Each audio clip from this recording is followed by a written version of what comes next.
আসসালামু আলাইকুম এভরিওয়ান, আশা করি অনেক ভালো আছেন। আমি আবারও হাজির হলাম এলিমস 8.4 আর 15 ভার্সন থেকে আর 18 ভার্সন পর্যন্ত ব্যবহার করার জন্য নতুন কিছু এক্সেন ফাইল নিয়ে। এক্সেন ফাইলগুলো দিয়ে কিন্তু আপনি হিউম্যান ফটোগ্রাফি করতে পারবেন। অলরেডি কিন্তু আপনার ফটোগুলো দেখতেই পারতেছেন কতটা প্রিমিয়াম কোয়ালিটির ফটোগুলো কিন্তু আসতেছে। এছাড়াও আপনি day side, night side, macro ফটোগ্রাফির জন্য কিন্তু এক্সেন ফাইলগুলো চাইলে ব্যবহার করতে পারেন। এই এক্সেন ফাইলগুলো কিভাবে সেট আপ করে ব্যবহার করবেন সবকিছু বিস্তারিত দেখিয়ে দেবো। আমাদের কালার ভার্সন, যারা এই ধরনের কালার ভার্সন অ্যাপ্লিকেশনগুলো ব্যবহার করতে চান, ভিডিও ডেসক্রিপশনে আমাদের টেলিগ্রাম চ্যানেল দেওয়া থাকবে, ওইখান থেকে আপনারা এই অ্যাপ্লিকেশনগুলো ডাউনলোড করে নিতে পারবেন। সব ধরনের কালার ভার্সন অ্যাপ্লিকেশনের লিঙ্কগুলো কিন্তু ভিডিও ডেসক্রিপশনে দেওয়া থাকবে।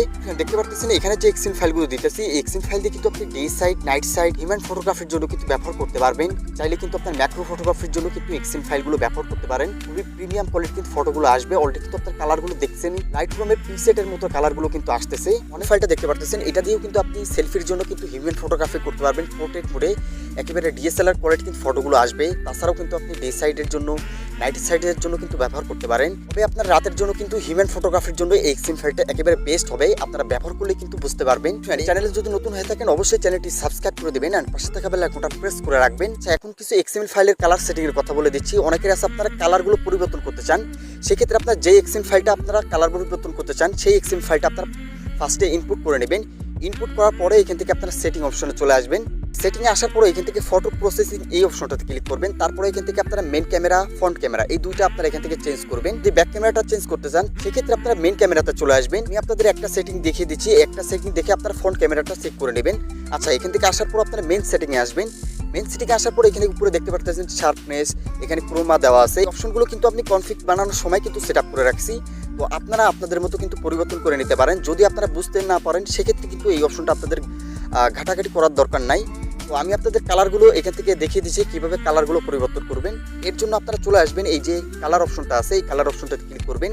এখানে কিন্তু আপনি অনেক ধরনের কিন্তু কালার কিন্তু পেয়ে যাবেন। এখান থেকে আপনারা স্ক্রল করে নিচে চলে আসবেন। এখান থেকে সিএফ সেটিং যে অপশনটা দেখতে পাচ্ছেন, এখানে দেখেন green option, red option, blue, yellow, green, red, orange এই অপশনগুলো কিন্তু এখানে দেখতে পাচ্ছেন। এইখান থেকে আপনারা কম বেশ করে দেখবেন যে আপনার কাছে কোনটা ভালো লাগে। যেটা আপনার কাছে ভালো লাগবে সেটা কিন্তু এখান থেকে বাড়িয়ে কমিয়ে আপনি কিন্তু আপনার মন মতো কালারগুলো সেটিং করতে পারবেন। উপরের দিকে কিন্তু আপনার কালারগুলো কিন্তু কমবে আর নিচের দিকে গেলে কিন্তু আপনি কালারগুলো কিন্তু বাড়বে। এইভাবেই আপনারা মূলত এখান থেকে ব্লু সেটিং, তারপরে গ্রিন সেটিং এই সেটিংগুলো কিন্তু আপনারা এখান থেকে করে নেবেন। তাহলে আপনার কালার সেটিংগুলো কিন্তু বেড়ে যাবে। আর যদি আপনার ফেসের স্পুটটা যদি একটু বেশি চান অথবা আপনার নয়েজটা বেশি হয়ে যায় সেক্ষেত্রে আপনারা নয়েজ রিডাকশন এই অপশনটা চলে আসবেন। এখানে দেখেন স্মুথ নামে একটা অপশন আছে, এই স্মুথে কিন্তু আপনার ডিফল্টে দিয়ে রাখছি। ডিফল্টে আপনার স্মুথটা ভালো কাজ করে। যদি আপনার অতিরিক্ত লাগে সেক্ষেত্রে আপনারা এখান থেকে 3 পয়েন্ট দেখতে পারতেছেন, 3.50 তো করতে পারেন, 4.00 তো রাখতে পারেন। আপনার যেটা ইচ্ছা সেটা থেকে কিন্তু এখান থেকে সেট আপ করে আপনি ফাইলটা সেভ করে নিতে পারেন। এই সেটিংগুলো হয়ে গেলে এখান থেকে আপনারা ব্যাক চলে আসবেন। এছাড়াও কিন্তু আপনারা এখান থেকে নয়েজ রিডাকশন যে অপশনটা দেখতে পারতেছেন, এখানে আছে আপনার ফটো তোলার পর কিন্তু ফটোতে দেখবেন যে একটা ফাটা ফাটা ভাব আসে, ওইটা কিন্তু আপনার নয়েজের জন্য। তো এখান থেকে আপনারা স্মুথ যে নয়েজটা আছে এটা বাড়িয়ে দিবেন। তারপরে এখান থেকে টেম্পোরাল যেটা আছে এটাও আপনারা এখান থেকে বাড়িয়ে দেবেন। তাহলে দেখবেন যে নয়েজগুলো কিন্তু আপনার রিমুভ হয়ে গেছে।